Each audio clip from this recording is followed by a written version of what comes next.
leave your house, and then you're dead in a double homicide less than an hour later.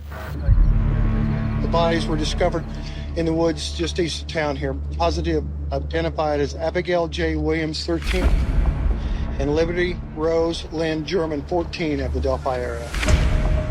Why Libby? Why Abby? Why Delphi? It felt like you never knew what was going to happen. The killer is captured by Libby German's phone. Somebody knows. Somebody out there knows who this person is. If I knew something, I'd tell you. The police were asking the public to look at their neighbors, their brothers, their friends. This person is from Delphi.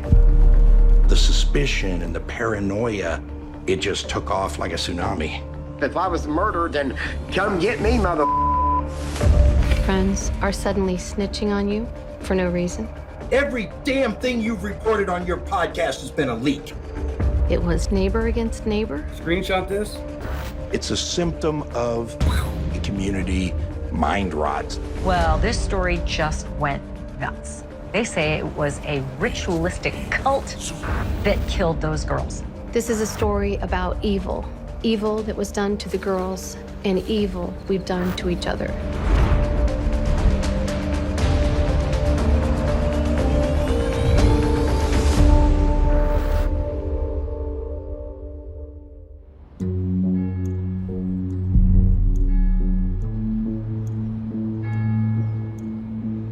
Delphi is a small, rural town. We have 2 intersections that have stoplights, and it's very small, but it's a very close-knit community. Everybody knows everybody. The kind of people that live in Delphi would give you the shirt off your back. Delphi felt very safe.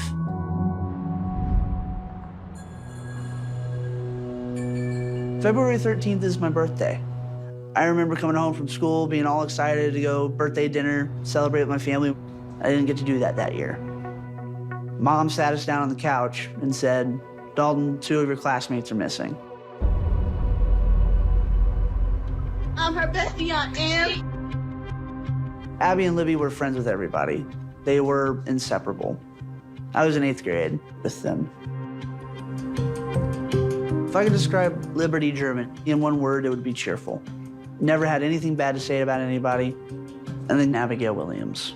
She was spunky, a lot of freckles.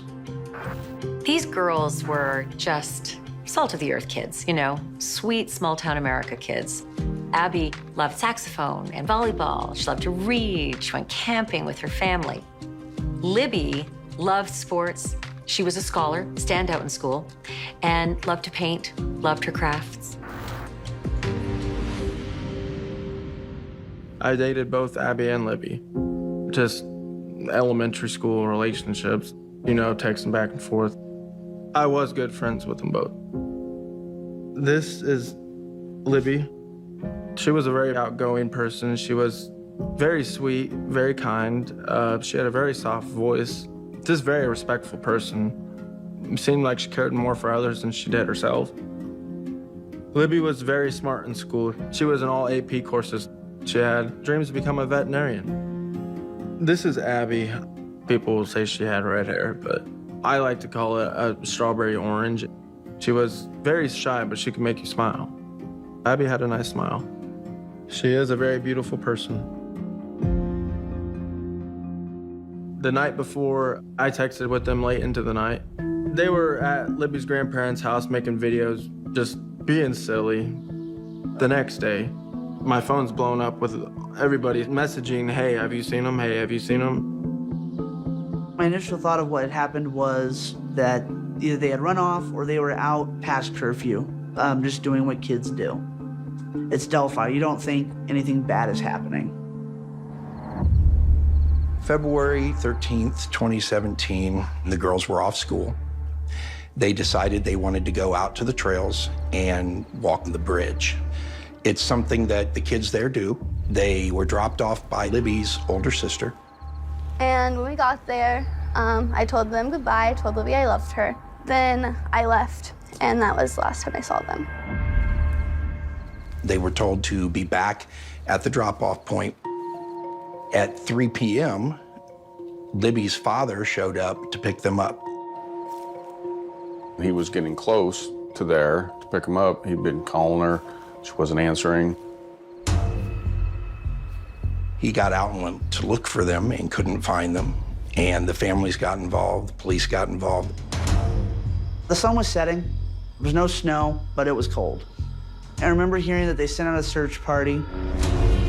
As the night progressed, it just continually got more worried, you know, that something's not right here. Now, many are on an extensive search to find them. Very scary situation right now, and I just want her home. Ravines, ditches, trash cans for phones, any sign of it, girls, and anything we can find.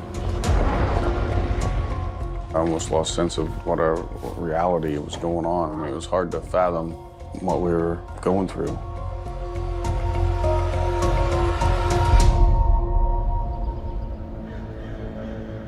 The next day, woke up like it was any other day, got ready, and then got to school. I remember it being quiet. It was dead quiet. One of my friends, her husband was in another group that was going along on the south side of the creek. He called his wife, and then she come running out and said, hey, they found him, they found him. I remember looking over saying, are they okay? I hadn't, and she wouldn't answer me. Just overnight, what happened to Libby and Abby went from a local missing persons case to an international story. And the media was initially caught off guard with the severity of the crime. 2 bodies were discovered around 12:15 this afternoon, just east of Delphi, not too far from where I'm standing, actually, near Deer Creek. When the news broke that they had found them, my immediate thought was they fell off the bridge. It was a dangerous bridge. It has rotting wood on it, not very stable. It looks rickety. I thought that it was a terrible accident. The body's been positively identified as Abigail J. Williams, 13, of the Delphi area, and Liberty Rose Lynn German, 14, of the Delphi area. This is considered a double homicide investigation.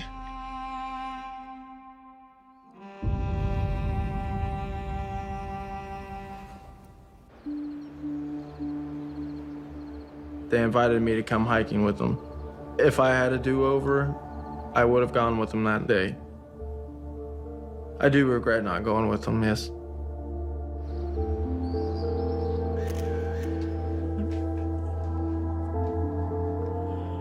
This is the picture that was used in one of the first news releases. It's Libby. She looks full of life. Oh, this is kind of hard. It's hard? Why is this hard?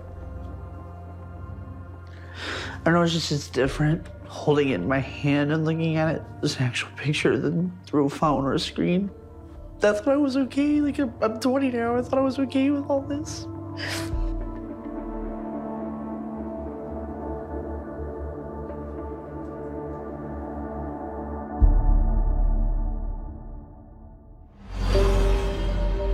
Police were giving out so little information in the early days, and the big question everyone had was, who did this?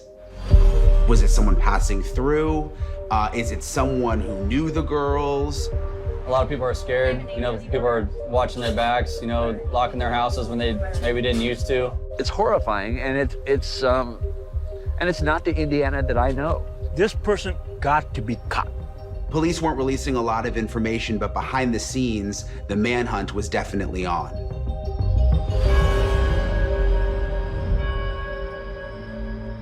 Why Libby?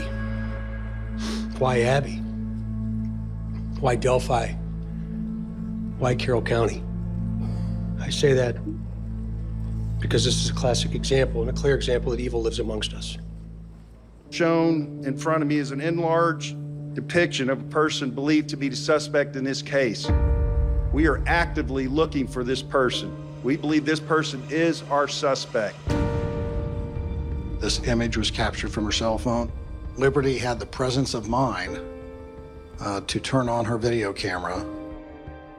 If you think about it, what police department ever gets an actual image of the killer shot by the victim? No one. No one gets that. As poor as this picture is, somebody knows. Is it a family member? Is it a neighbor? Is it an acquaintance? Is it an associate? Or maybe that one guy that lives over at that one place that just kind of not right. Somebody knows. And if you're watching, we'll find you.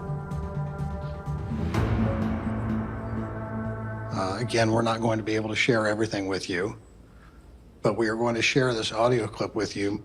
Micah, play the clip, please.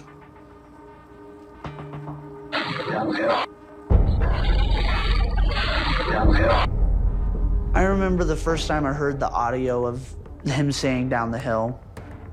Holy crap, this is probably moments before he decided to kill them. Down the hill.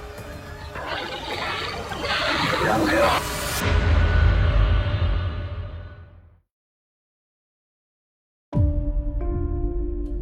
Why Libby? Why Abby? Why Delphi? They gave us a story about what had happened, but they didn't really tell us anything. Is there any specific information that says the person is local or from far away? No. Could this be a stranger crime? That's a possibility. Question over here. We didn't know if they had any kind of suspects, if they were looking at anybody. Are we looking for a serial killer? Are we looking for, a family member? We didn't know anything. My motivation to do what I do, you have to understand the freaking context here, okay? Comes from trying to open people's eyes to how this case developed, how law enforcement has handled it and steered it. If you hear this today and you think, my God, that sounds like fill in the blank, call us. Make an anonymous tip. Tell us who you think it is. The man on the bridge became known as Bridge Guy. Police asked for help in finding suspects. It started people thinking, am I living right next door to the killer and I don't even know it? I'm suspicious of everybody at this point, looking around. The life got sucked out of the town. Everybody became cautious of everyone else. You always carried something with you as a weapon just in case. I walked with mace, pepper spray, taser, always keeping my head on a swivel. You're kind of paranoid all the time because he could be right behind you and you wouldn't even know it. It was like something out of 1984. People were torn apart by this. The suspicion and the paranoia, once it hit the social media, it just took off like a tsunami.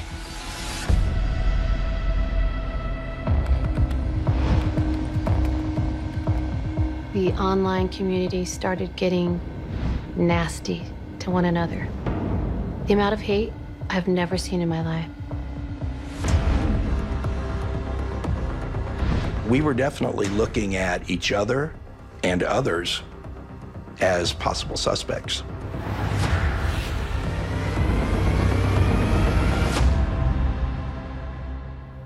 It was a collective worst nightmare, not only for family and friends, but for the entire community. They were murdered in cold blood. I've known Libby's family for years. I told Libby's grandma that I was gonna do whatever I can to help find the killer. I made a promise to God, to myself, kind of to these girls, I'm gonna fight for you.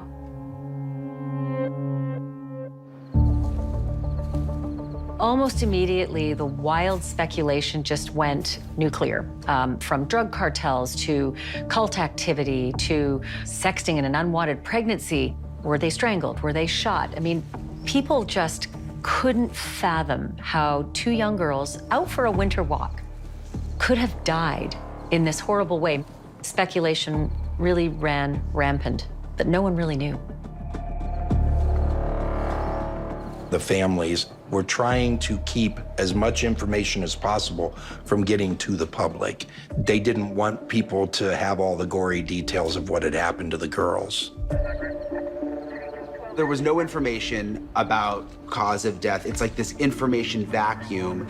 And then suddenly these text messages show up in this online thread. And they are from a rescue worker who was at the scene. And it turns out it was Abby's uncle, a man named David Erskine. I think one of the first places the Erskine texts appeared was on Reddit. It went to Facebook, it went to YouTube. When these texts hit the online community, it was like light bulbs coming on and bugs just swarming. People jumped all over them. Me and my other sister's boyfriend are the ones who found the girls Tuesday. Coroner's report stated everything was over by 3:30, no rape. Abby was dressed, Libby was nude. Libby's top half was covered with leaves and sticks, almost like they were trying to cover her. The only DNA would be from Libby's fingernails. She fought like hell. Whoever did it targeted Libby for sure and knew what they were doing with Abby. It was personal with Libby. There's talk of Libby being almost decapitated, which looks like it was done out of rage. Police did not release the autopsies, the cause of death, or when exactly the girls were killed. When the Erskine post became public knowledge, people learned how Libby and Abby were murdered for the first time and that a knife may have been used. It made people look differently at law enforcement, like, well, why didn't you tell us all of this?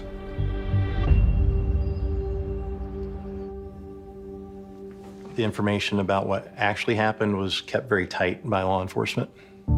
If you give out a little important piece of information, it could compromise the case.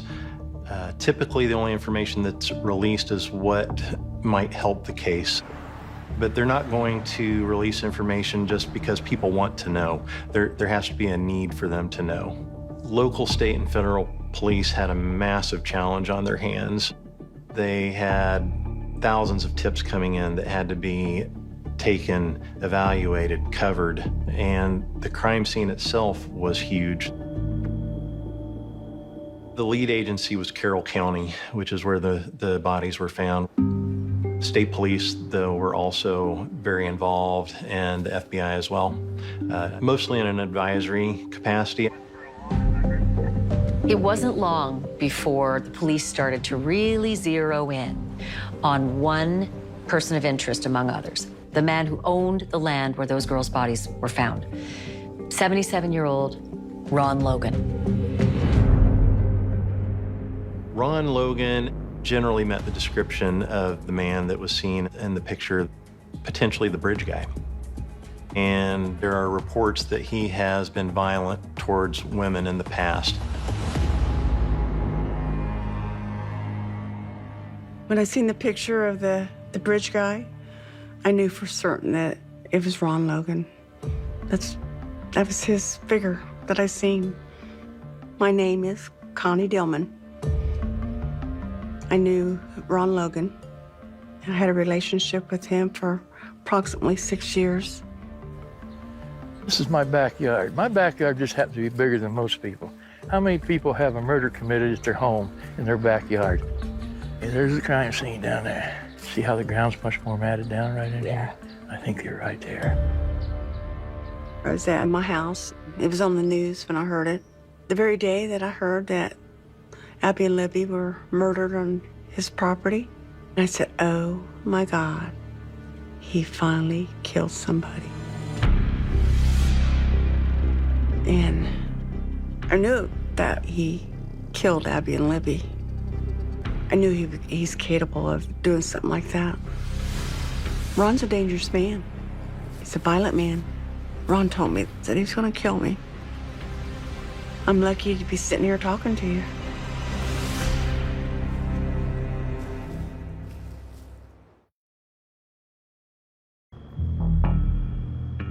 I met Ron Logan at a bar here in Delphi. I was probably around 22, 23. I liked his smile. We talked about horses, which I had horses and he had horses, and we struck up a relationship. Ron's property was right next to Monon High Bridge. He had some pasture.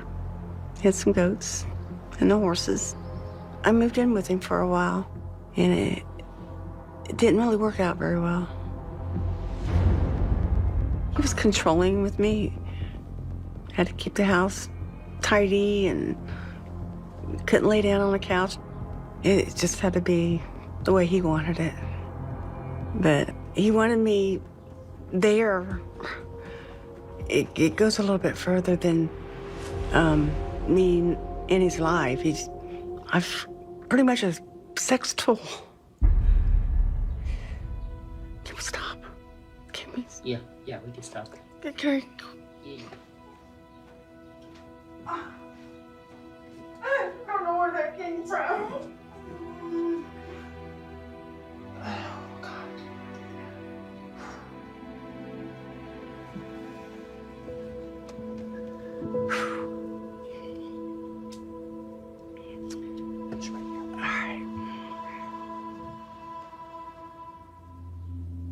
When I didn't want to have sex, he forced it on me. And I was helpless. You know, I couldn't help myself. And when I did get away, he would always draw me back. One day, he had been working on putting a new door on a basement cellar, and I said I wanted to break it off with him. And out of the blue, he hit me over the head with the crescent wrench. And I remember taking off, running to my vehicle, and I remember falling to the ground. And I was afraid he was going to hit me again. So I was able to get on my hands and knees, and I crawled away. I got to my vehicle, and I was able to leave, and then I felt the blood running down my face. I barely remember the drive to the doctor's office, which is only a few miles to Delphi, and I had 7 steeples put in my head. But I actually went to my sister's after that. I'm lucky I got out of that situation, but it took a long time.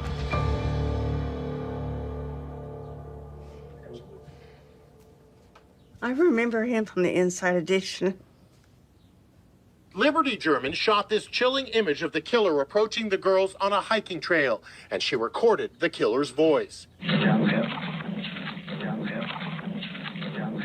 What do you hear on there? Nothing that I recognize at all. No one. I don't recognize the voice at all. Wow. That's your voice. And I heard the voice of down the hill. Thousands of times. It's Ron Logan saying, down the hill. And I called. I called the tip line. Connie came forward with the story that she told the FBI, and they were clearly interested, and there was just something sketchy about Ron Logan. Ron was known to drive without a license in that community. You know, he was out on parole for these drunk driving offenses. On the day Libby and Abby were killed, Ron has this very strange alibi. He says he was driving with his cousin to Lafayette, Indiana. It's about an hour round trip drive to buy tropical fish. Ironically, this tropical fish run is claimed to have happened the exact time Abby and Libby were abducted and killed. So this alibi was supported by Mr. Logan's cousin. When he was questioned by investigators, he said he didn't even see Ron Logan that day. And that's what led to Ron Logan becoming a suspect. I talked to 2 FBI agents for a good hour. I had told them about his violent tendencies and what he had done to me. I said, this is who killed Abby and Libby. This is your bridge guy. And that's Ron Logan.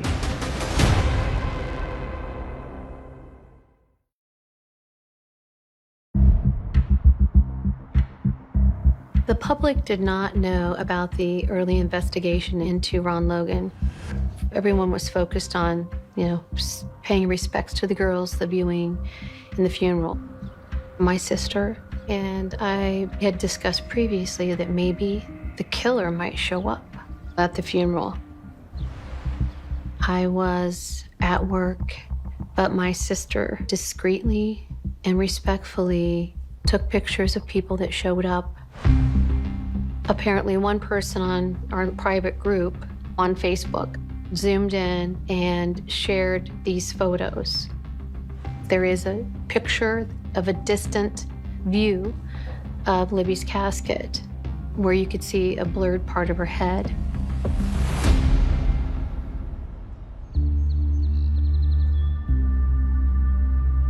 There was an uproar from the community.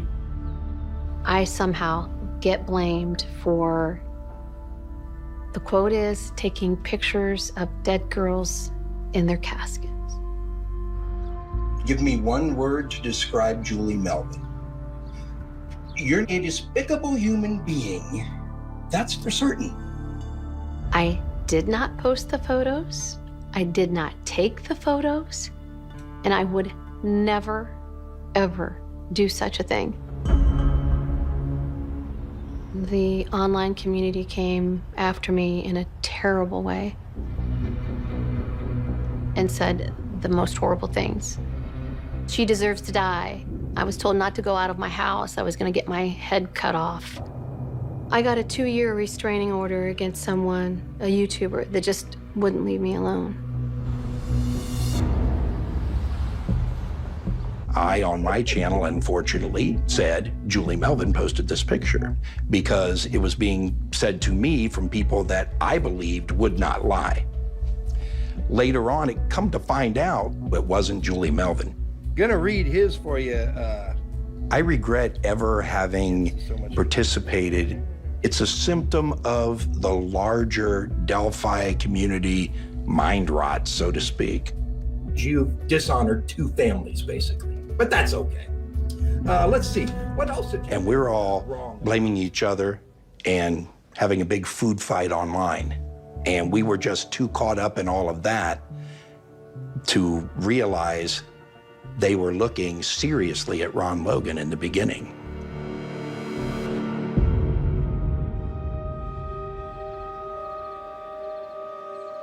On March 17th, 2017, the FBI executed a search warrant at the property of Ron Logan. The cell phone tower data actually shows Ron Logan's phone pinging on or near his property at the time that he says he was elsewhere. A judge signed off on the FBI's probable cause affidavit, and that triggered a search of Ron Logan's home. And that was proof positive that they considered him a prime suspect. The search at Ron Logan's property turned up nothing. However, this was a month after the murders. So if there was any evidence there, it no longer existed. When Logan was brought before a judge, media interest was high. What happened in court today is not related to those 2 murders. Instead, Ronald Logan pleaded guilty to being a habitual traffic violator. He also admitted to violating his parole. Now, weeks ago, police searched Logan's house and vehicles that have not connected him to the murders. Ron Logan pled guilty to violating his parole on the previous drunk driving conviction, and he was then sentenced to 4 years behind bars. 4 years seems pretty excessive if you think about it. I mean, driving while intoxicated without a license. Because at this point, it seems they really don't have anything that ties him to the murders. I think they didn't have enough to charge Ron for murder. I was so glad that he was in jail because for sure they was putting the pieces of the puzzle together to get him.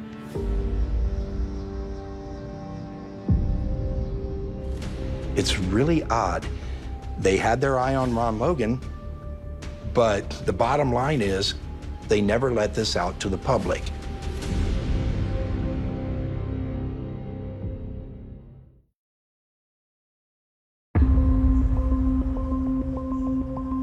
We're now 5 months past the murders, and the police have honestly started to move on from Ron Logan, and they're considering other suspects.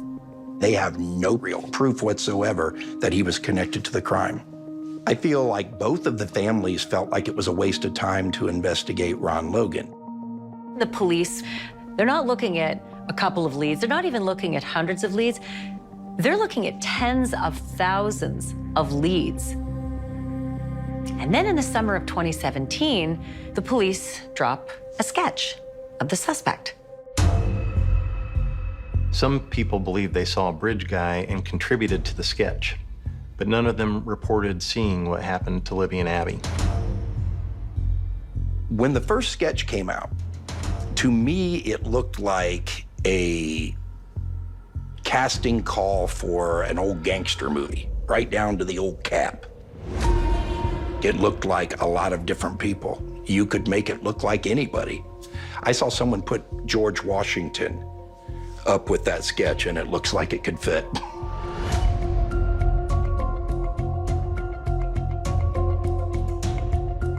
This was a witch hunt on steroids.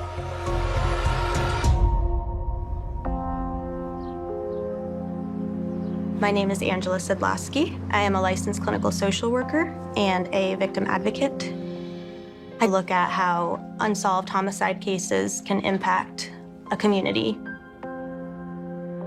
I have been getting to know the people of Delphi very intimately, but Delphi has always been a good old boy community where we don't talk about our problems. We kind of sweep them under the rug, and I think that these murders exposed a lot of that kind of underbelly. I think that's where some of the suspicion and paranoia started. It seemed for a while like if you had ever broken the law in Indiana, particularly Carroll County, you could possibly be bridge guy. There was hope at the first anniversary press conference that they maybe found the killer of Libby and Abby. Very uncomfortable feeling. We're a year today. There's this notion that this is cold. It's not cold. This is not going to be cold. Over 30,000 tips. Those tips continue to come in. We'll continue to work them the very, very best that we can. If you're watching this and you're responsible, today may be your day. It might be tomorrow, but I can guarantee you your day's coming. Appreciate your time. Thank you all very much. Looking back at that first year of what the police did, there was a lot of criticism that not enough was being done to find the killer. A lot of people started saying, hey, it's up to us. People were definitely paranoid about the fact that law enforcement had no person of interest. It went from the pretense of caring about what happened to the girls and caring about getting justice into the public, going off on their own, trying to turn vigilante.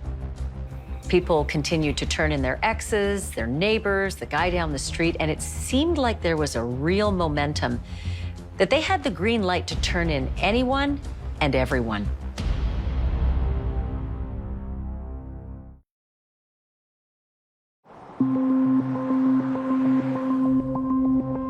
As months turned into years, members of Libby and Abby's family appeared on the local media to express their frustration with the murder investigation. I worry about him getting somebody else's child and destroying another family. How do we not know this guy? It just seems so hard to believe that nobody seems to know, and we haven't gotten any answers yet. The case kind of snowballed into this social media battlefield. And somewhere throughout that process, the girls got lost. You had like a 6-figure reward, for the killer.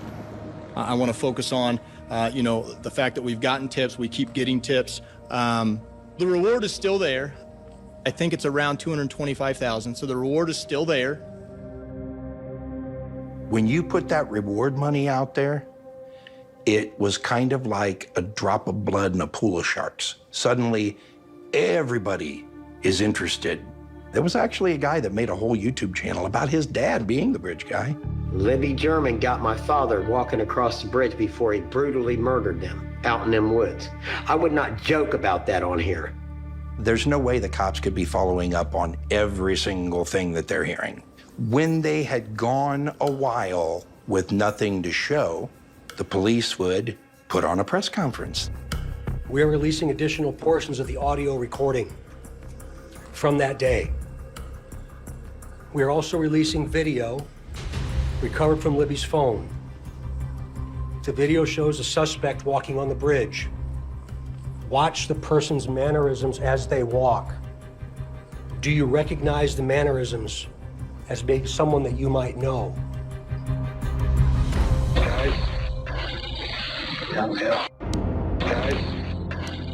The Indiana State Police released audio of one word, guys, to be paired with the previously released Down the Hill and a 2-second video clip of the suspect. When they only gave us the one word and the new video was really just a loop, I was just totally flabbergasted. For a journalist covering the story, the audio clips and the video clips, they seem to raise more questions than answers. But it was the final reveal in the news conference that honestly was the most puzzling. During the course of this investigation, we have concluded the first sketch released will become secondary as of today.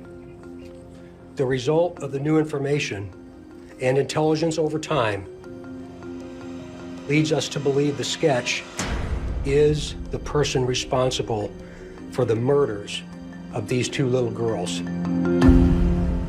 And I was like, huh? I was stunned. I couldn't believe it. Nothing like the first sketch.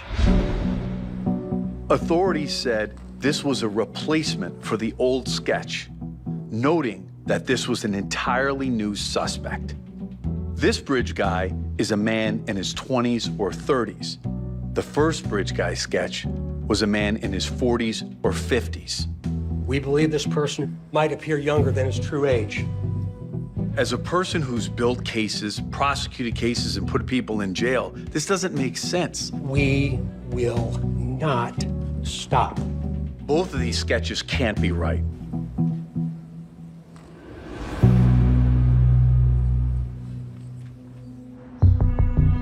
When the second sketch came out, and it looked nothing like the first one, I remember thinking immediately, the Carroll County Sheriff's Department has no clue what they're doing. In order to keep things straight, people renamed the initial sketch Old Bridge Guy and called the new sketch Young Bridge Guy. Investigators were now searching for younger suspects, and the media had a field day covering the public reaction to the new sketch. Last week, investigators released a new sketch of the man they say is the suspect in the murders. Since it went public, people across the country have been playing internet detective by finding people and creating side-by-side images of their face with the Delphi suspect sketch. That's when the police came out and said, hey, tap the brakes. Don't do anything on your own. Don't put up these side-by-side images. Just send us your tips. The sheriff's office wants people to think twice before posting these comparisons. But it seemed to me like they were kind of doing the same thing, because anytime they, had a slight suspicion at all about someone, it'd be on the news. And tonight at 11, investigators in Delphi now looking at a man accused of heinous crimes in Tippecanoe County. They want to see if this guy is responsible. An accused predator, James Chadwell. He is reportedly being investigated for possible links to the slayings. State police say Daniel Nations is a person of interest in the Delphi murders. Nations does have a criminal history in Indiana.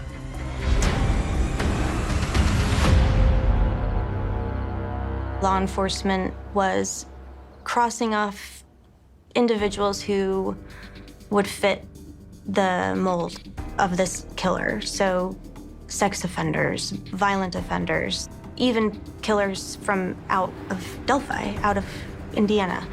And it smacked of desperation.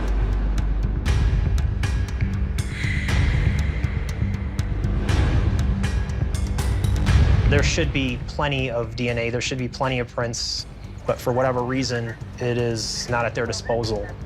They are not using the evidence to lead them to the perpetrator.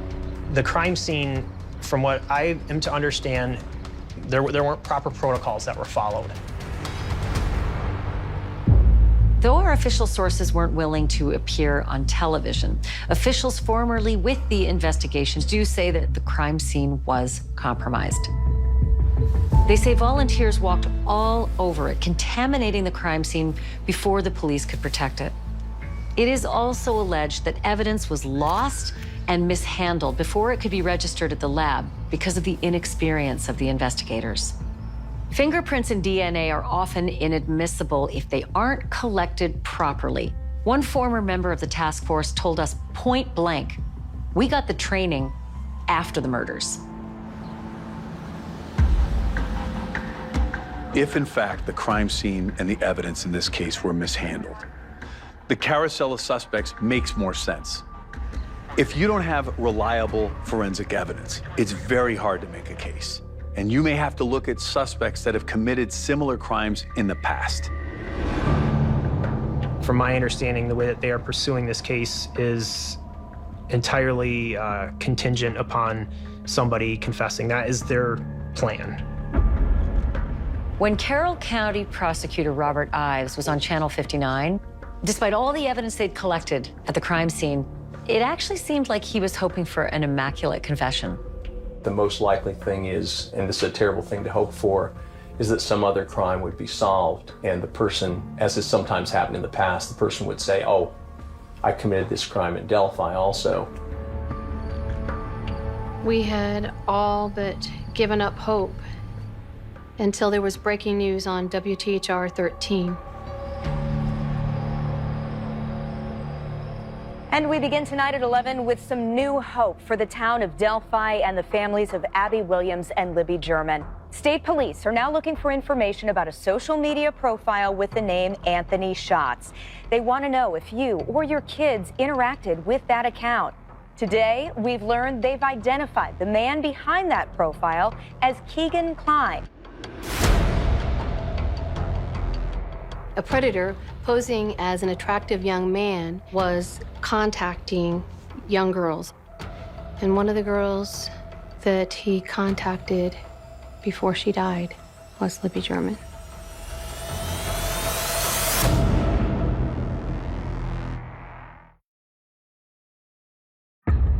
This upcoming February will mark 5 years since the girls were murdered. New information has come before, only for hopes to get high and the case to remain unsolved. I was still motivated by the initial call of police asking the public for their help.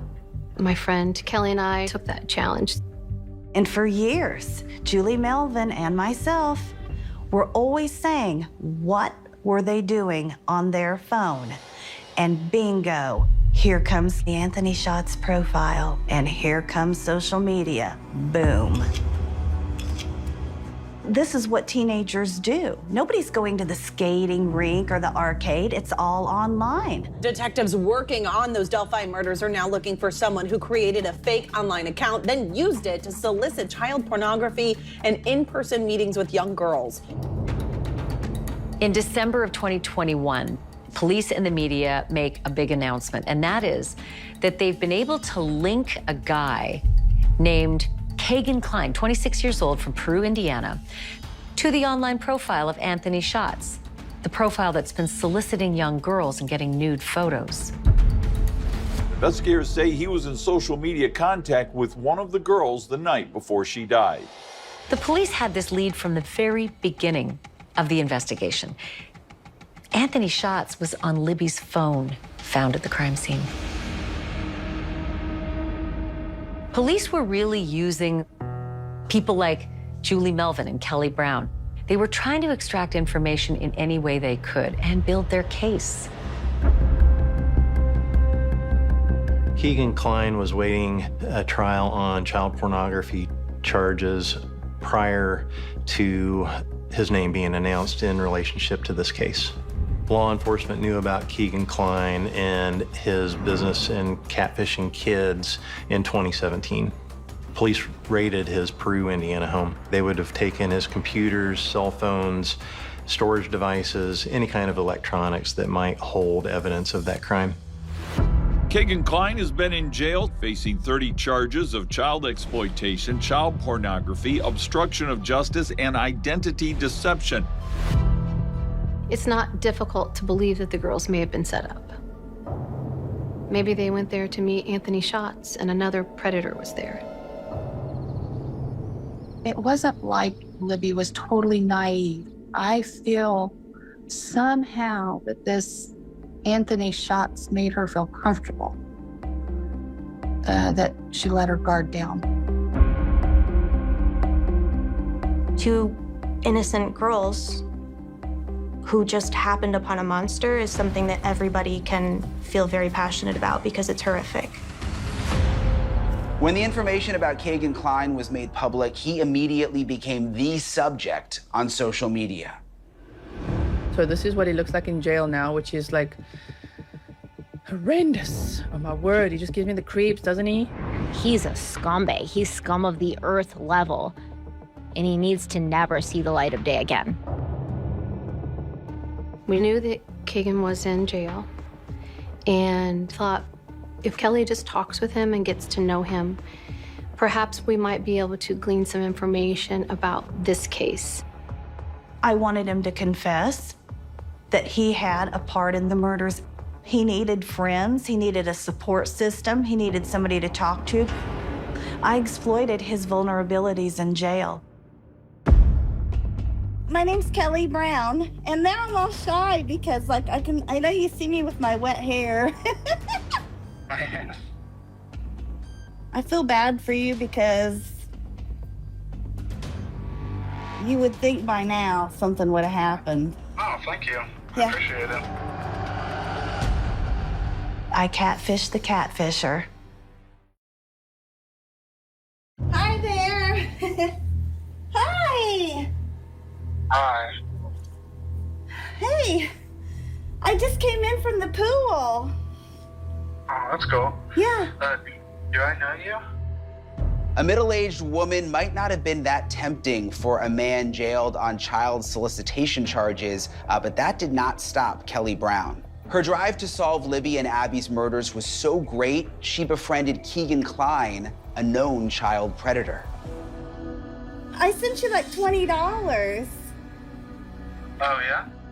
I'm trying to get information. I pumped up his ego. I knew that I was onto something when he first saw me. I got him on the hook, for sure. I know you from the news. I feel bad for you because you would think by now something would have happened. I mean, Yeah.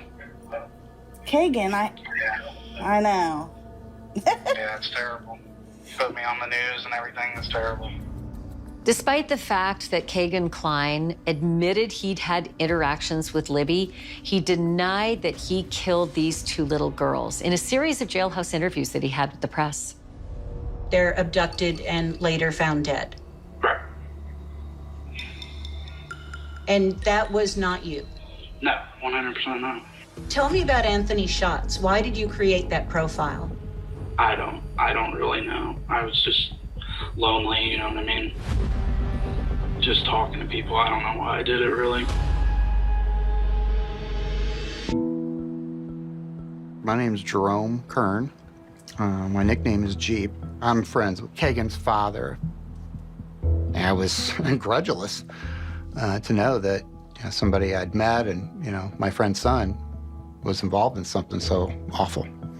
But when Kagan was in jail, he would solicit people for money in exchange for an interview. If I put that $20 on there, does that mean it kind of goes to just the phone calls and stuff?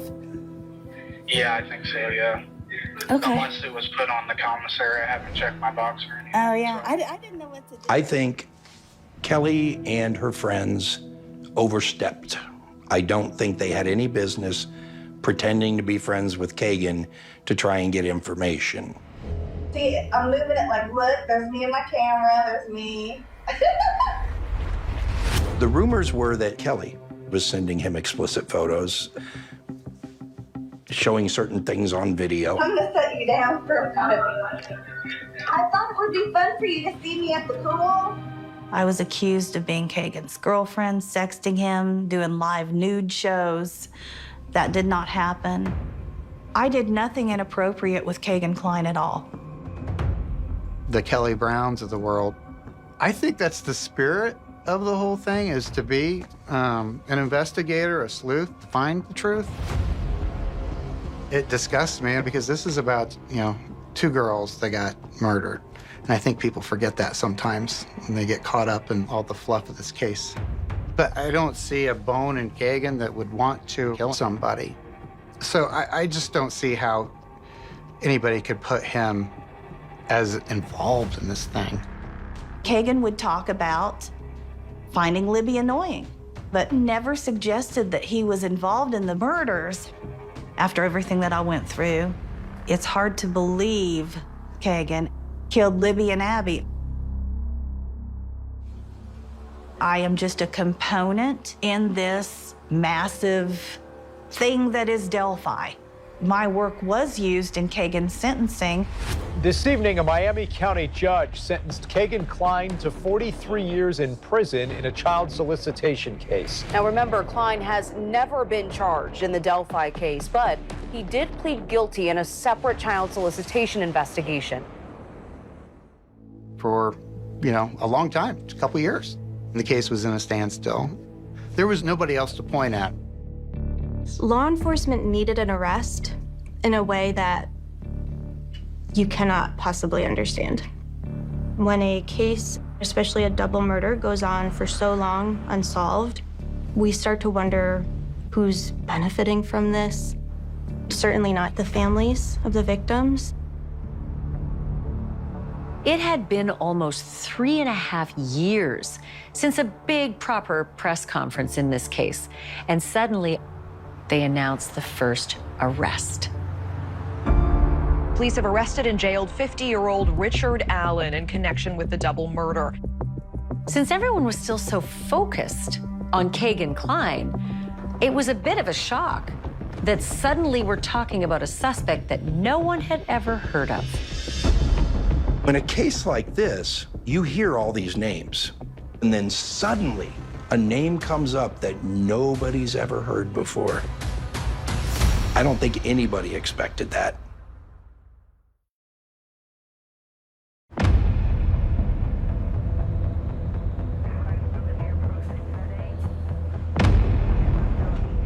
The arrest made in the shocking Delphi murders of 2 girls that has stunned the small community. Police have arrested and jailed 50-year-old Richard Allen in connection with the double murder. Richard Allen, you child murderer! Why did you do it? Shame on you! I believe in a God of justice and righteousness. Today, I believe that same God has provided us with justice for Abby and Libby. I am proud to report to you the arrest of Richard M. Allen of Delphi on 2 counts of murder. When Richard Allen was arrested, the freaks and everybody that watches my channel were just so excited, so happy for the family to finally get some answers. When I heard the news of Richard Allen, I said, please, Lord, give these girls justice and give these families peace and let this community heal. Finally, an arrest after more than 5 years of investigating. And of all the suspects already, like Ron Logan, who's the owner of the land where the girls were found, and then Kegan Kline, who was convicted of child exploitation and who catfished Libby, who is this supposed murderer? A portly, middle-aged dad who works at a CVS? When Alan was arrested, I was absolutely shocked. Everybody was still very invested in the Kegan Kline thing online. Nobody had ever heard of Richard Allen at that point. Neighbors told us Richard Allen grew up here in the small town of Mexico, just about 30 miles from Delphi. He was a normal, everyday family. There was nothing out of the ordinary about him. If you were to ask someone what their perception of Rick Allen was prior to the arrest, the answers would be funny sometimes, very helpful, quite unremarkable as a suspect. We encourage everybody to continue to call in tips, not only about Richard Allen, but about any other person that you may have. The public thought presumably they had their man. And yet they were still looking for more information, still asking the public for help. It still seemed like the case was open. I don't know what my purpose is now. Before it was to keep the word out there and keep the search on. I guess now our purpose is to remind the public that the police are still asking for tips. We cannot talk about the evidence that's in the probable cause or the evidence that's in the charging information. They keep a case like this open for several reasons. One, the possibility of other suspects. Two, they want to avoid public scrutiny. Three, they believe their case may be weak and needs to be made stronger.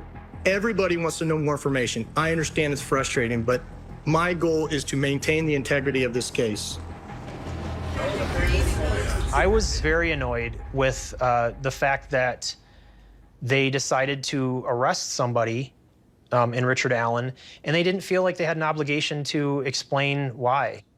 Mr. Allen has had his initial hearing. He's entered a preliminary plea of not guilty. He is presumed innocent. We have probable cause established by the court for his arrest, and he is in custody. He's being held currently without bond. Family members of Abby Williams and Libby German were at that same press conference, too. It was a kind of bittersweet, you know, it's, I just know that there's another job, another hill for us to climb ahead of us, but we're up for the challenge, and we're going to keep after it. We're not going to stop.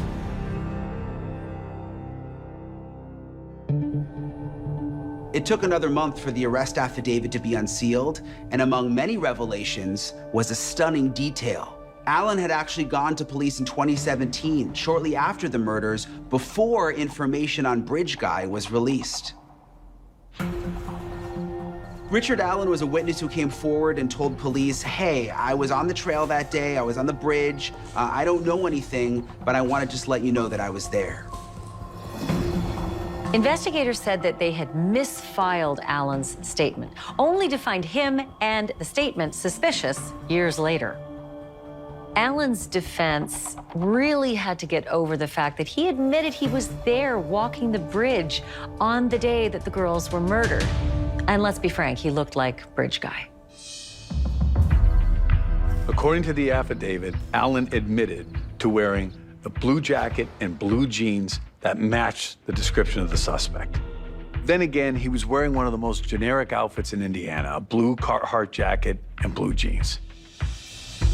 This could be highly damaging circumstantial evidence, especially if he didn't realize that Libby German had caught him on camera. He'd think nothing of placing himself on the bridge.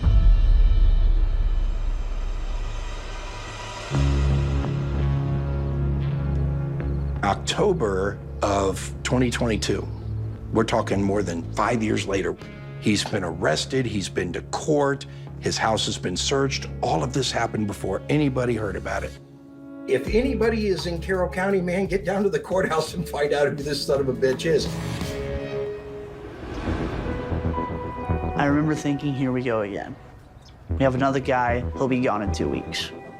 I lost faith that the killer would ever be caught. I never thought it would happen. How could we not know this guy? How did nobody place him when he was there at the bridge all the time? multiple sightings of Bridge Guy by witnesses are consistent with Allen placing himself at the scene. Allen claims he was walking the trail, walking the bridge, watching the fish down below, and checking his stocks on his phone. While the case against Richard Allen is mostly circumstantial, the investigators say there is one piece of evidence that ties him to the murders. They found an unspent .40 caliber round near the girls' bodies. Investigators were able to match that bullet to a 6-hour handgun found in Allen's home. Allen had told investigators that he never let anyone handle his gun, and he was the only one that had access to it. Now, this is good investigation here. This is a skilled interviewer not leaving an opening. They want to lock him into this gun. In addition to the SIG .40 caliber, other guns and knives were found in Allen's home. At this point, the circumstantial pieces are all fitting together. Knives are important here because in the search warrant affidavit, for the first time, it was officially revealed that their injuries were caused by a sharp object. There's no mention of DNA in the affidavit, so the bullet could be the best piece of forensic evidence that the state presents. The case is based largely on circumstantial evidence and eyewitness accounts that place Allen or someone that looks like him at the scene.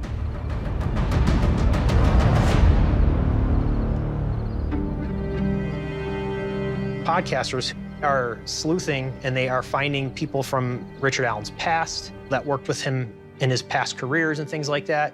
This literally is Richard Allen, as we call him, Little Dicky. And they are not finding the kind of information that is satisfactory to them in terms of this Richard Allen to be the killer. He does not have any criminal record. He only had traffic offenses, a seatbelt violation in 2003, and 2 speeding tickets, 2005 and 2011. They're coming up with things like, oh, you know, this one time he was working cash register and he farted and he didn't apologize. You know, like things like that. And they're like, oh my God, isn't that awful? And it's just like, come on, man. It does not add up. It's just hard to believe he's a heck of a nice guy. Very quickly, that turned into, he's a monster. Look at his eyes and look at his face. You can tell by his eyes that he's a killer. The public needed Rick Allen to be a monster.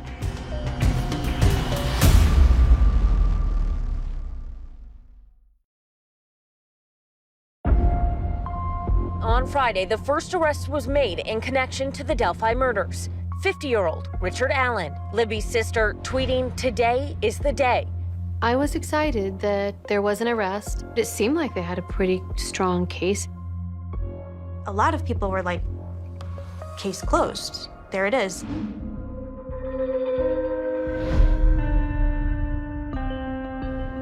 The state pretty much came out and said, hey, we've got the goods on this guy. We've arrested him, but they kept all of the details secret. And how the public and the press in that moment tolerated this is really beyond me.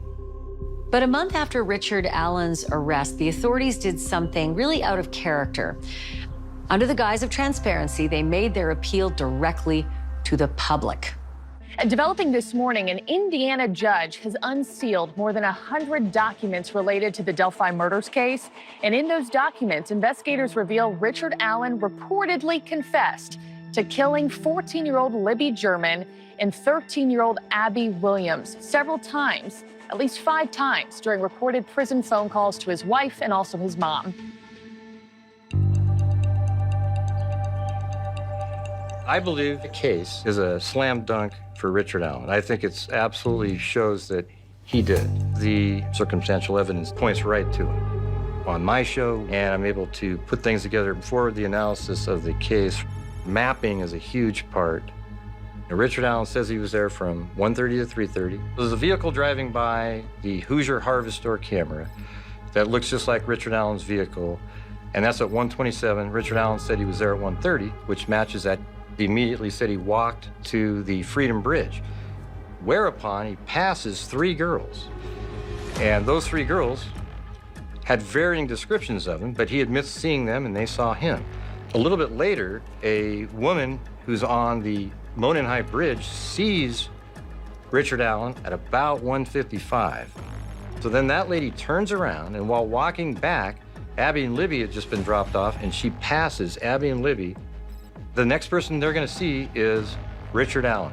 I think then Richard Allen walked back a little bit, let them get onto the bridge, because that's the trap, and then he starts making his move. They see him coming, and they try to get off.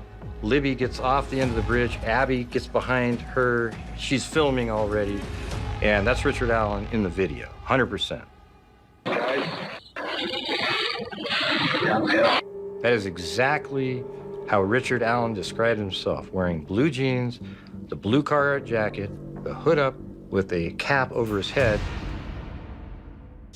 According to the 2022 probable cause affidavit released on Richard Allen, another interesting fact is revealed. On the video recovered from Libby's phone, one of the girls utters the word gun. It was said before the girls were coaxed down the hill. A gun. Oh, that makes perfect sense. Because most people couldn't understand why wouldn't Abby and Libby have just run? But bring a gun into the picture, and of course, they would be ordered down the hill. The state's case doesn't seem to have DNA, fingerprints, or other forensics to make their case. As far as we know, Richard Allen's .40 caliber pistol that was seized by police when they searched his home is the only tangible evidence that ties him to the crime scene. Forensic examination did show that the bullet found at the crime scene had ejection marks on it and could have come from the gun found in Richard Allen's home. It's almost like a fingerprint, not quite as strong, but pretty close. And the only reason the suspect would have racked the weapon was for intimidation. It makes the effect, you know, he's getting ready to shoot. That bullet is a problem. The prosecution has to prove beyond a reasonable doubt that Allen's gun made those ejection marks on the bullet. Allen's defense claims the science just isn't there. Richard Allen was brought from the Westville Correctional Facility, a state prison, shackled at the waist and ankles, for a hearing that lasted all of 10 minutes. I was sitting in the courtroom awaiting Richard Allen to come in for his first hearing. The entire courtroom was silent, but here's this small stature of a man. He's my height. I'm 5'4". Libby and Abby were 5'4". And I'm looking, and I know he was arrested, and I know they have circumstantial evidence, but in my mind, I'm saying, no, this isn't the right guy. Our client's the wrong guy. We want things unsealed. But that's how confident we are in our client. That's how confident we are that the evidence is nothing for us to worry about. Absolutely believe that the information is accurate, that Richard Allen confessed. I believe Richard Allen is Bridge Guy. The defense has to overcome the fact that the prosecutors have released to the public that there is a confession, and that the prosecutors are really trying the case in public at this point, despite the fact they haven't actually released the confession. But the defense feels that they're pretty confident that Allen's innocent. This was a problem. We had no information about even the content of these confessions, yet the community continued to speculate and draw conclusions.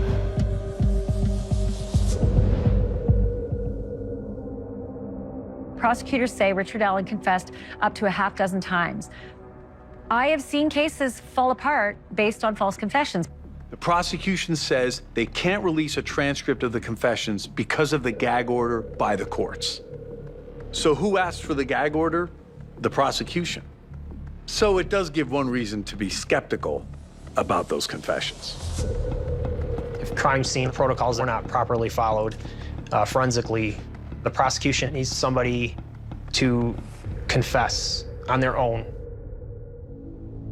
Confessing something horrible that you have done to somebody that you care about means one of two things. It either means you are under some duress to confess to something that you didn't do, or you are so overwhelmed with remorse and guilt and you are seeking some kind of reassurance, some kind of support from the people that matter to you the most. But I think there are too many unanswered questions about this confession. And I think until we have the answers to those questions, we do not know why this confession occurred or how valid it is.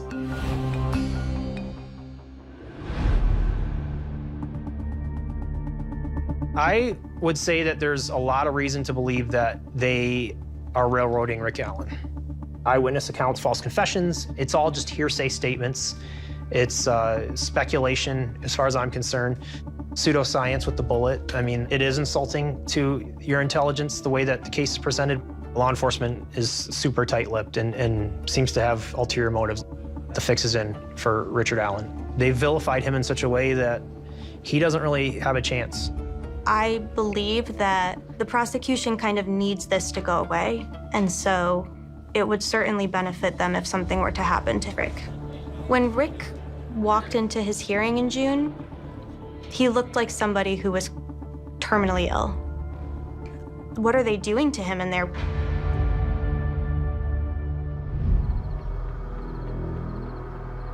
Really a wild new twist update in the case. Richard Allen's attorneys insist their client is innocent.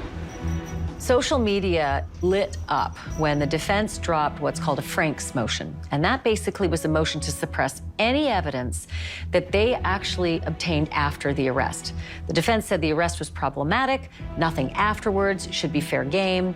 And really, they started to point to discovery, suggesting that maybe somebody else was responsible for these murders.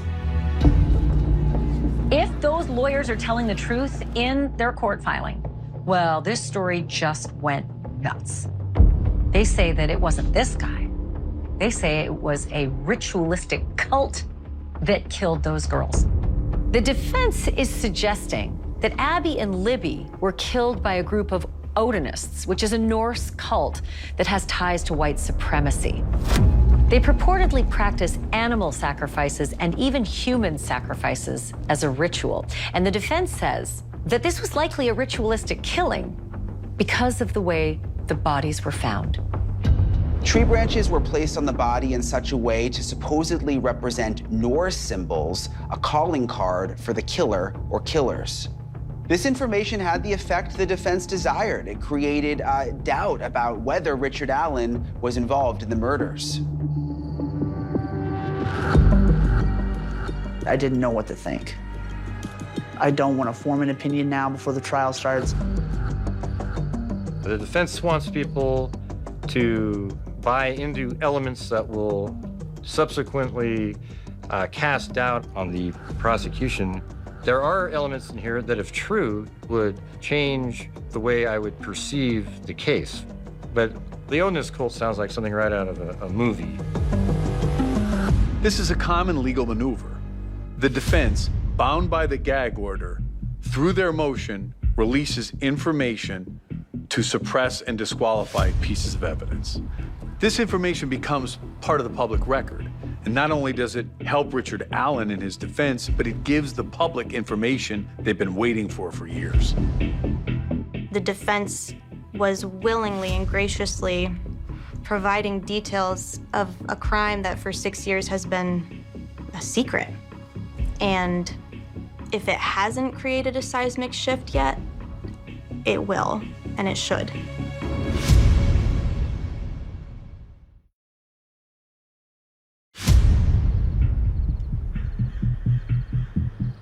In the fall of 2023, going on 7 years since the murders of Abby and Libby, defense attorneys for the accused killer, Richard Allen, suddenly bring up something in discovery that changes the conversation about his guilt. White power Odinists, ritualistic killings, and the possibility that other people might have been involved in the murders. And suddenly it's all anyone can talk about. I don't know if any of this is true, but what I can say is that the defense has done a dang good job here. It is fantastic PR. Now we're all talking about Odinism. This is important because Richard Allen doesn't have any ties to Odinism. If what the defense contends is correct, the case against Richard Allen is weak. This is a defendable case and a difficult case to prosecute. The confession could be explained, the bullet is compromised, the witness accounts are inconsistent, and not one witness can positively identify Richard Allen as being at the scene of the crime at the time the girls were killed. Maybe law enforcement should consider old information like they did when they reconsidered Richard Allen. The FBI thought Ron Logan was involved. When I look at the bridge guy and watch him walk in that little clip, I see Ron Logan. That's all I can see. And a lot of that is due to the work of an FBI profiler, a forensic artist named Lois Gibson. A woman that you could call the foremost expert in forensic art says Ron Logan is the bridge guy. A and B both seem to be males of similar height, both have similar hip to shoulder width ratios. Due to the general similarities of build and the uncommonly large protruding belly shared by both A and B, it is a strong possibility that A and B are one and the same individual. The biggest reason to suspect Ron Logan was not just that the bodies were found on his property, but that he had created a false alibi prior to the bodies being discovered. That's huge. Ron Logan had the tropical fish run alibi 3 hours before anyone knew there was a crime committed. The FBI also claimed that Ron Logan's cell phone pinged twice near the crime scene on the evening of the 13th. So that, to me, is very suspicious. What could Ron Logan have been doing in the woods near the crime scene when everyone else was looking for the girls near the bridge? Maybe investigators never brought charges against Logan because they had no physical evidence tying him to the crime. The crime scene was apparently compromised, police didn't search his property right away, and it seemed police were waiting on him to confess. Something they never could or will achieve since Ron Logan died of COVID in 2020. It's too late for Ron Logan. He's dead. I mean, those answers, if he's responsible or was involved, went with him to the grave. If you look at the evidence at the crime scene that we know about, one of the victims was found nude, which suggests a sexual motive. One of the other ones was dressed in another person's clothes, which suggests some thoughts about posing. All those, to me, are consistent with a sexually motivated crime. Ron Logan checks a lot of boxes. The history of violence, the criminal history, the alcohol problem, the lying, the deception, the fact that people who are close to him believe he's capable of doing it is very important to listen to. The overall evidence, the physical similarity between Bridge Guy is another pro. You cannot rule him out, certainly, as a suspect. And yet, I'm not convinced. I don't believe that Ron Logan stands up to the test of time in terms of being a viable suspect. I can't think of anybody who has started that kind of crime in their 70s. I would not take him completely off the board, but I would put him over to the side. As far as we know, there is no evidence that Kegan Kline was on the bridge on February 13th with Abby and Libby. Richard Allen, I don't know of any criminal history that he has. His age, he would not be somebody I would expect to be engaging in this kind of behavior. If he was interested in children that are 12 or 13 years old, I would expect to find that somewhere. So I don't see Richard Allen as a viable suspect. There's no indication that he knew Libby and Abby. I wouldn't bet money on Kegan Kline, Ron Logan, or Richard Allen. I think it is very possible that the killer or killers are still out there. This crime is unsolved. The lack of details has been traumatic because anytime you have an information vacuum, it's human nature that we want to fill in the gaps. Every damn thing you've reported on your podcast has been a leak. If I was the murderer, then come get me, mother. If I knew something, I'd tell you.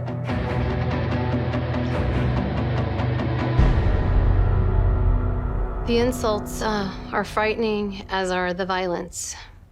I was scared for my life. People have physically threatened me. Here's one.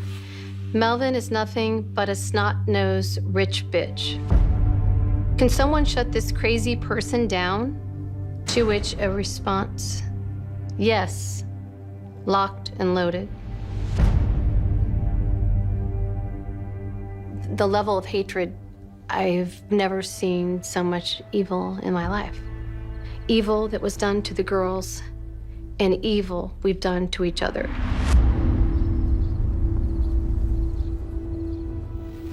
We're supposed to be focused on finding the killer for these two young girls, Libby and Abby.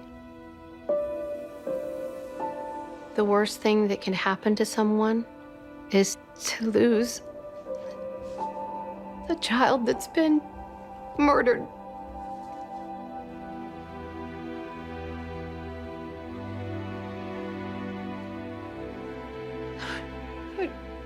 I'm sorry, I just didn't think it was gonna affect me just talking through it, you know? Sorry about that. Covering the story of a small town tearing itself apart over this double murder is heartbreaking in its own right. Now add to this a courtroom drama that is plaguing the case and the trial, potentially, of Richard Allen, the man accused of the murders. A new hearing for Richard Allen, new attorneys, and a new trial date set by the special judge. 7 years have gone by and the case really has no closure.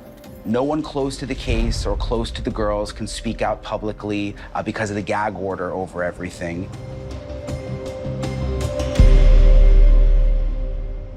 However, previous to this, the families did speak publicly and to the media about their loss. Abigail, the only granddaughter I had, but I would introduce her as my granddaughter, my best friend. She should be here. She's supposed to be here. We're supposed to be getting ready for her freshman year of high school. I just miss all the things that she should be here for. She could turn anybody's frown upside down. She could make anybody's bad day better. So the world got shortchanged. I did. Everybody did. Donors built a ballpark to honor the girls, but there's still so many unanswered questions. The town still grieves.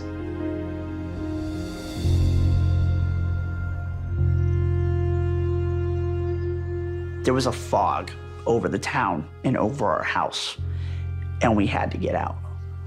We moved to Frankfort, Indiana the summer after my sophomore year of high school. I wanted to get as far away from Delphi as I can.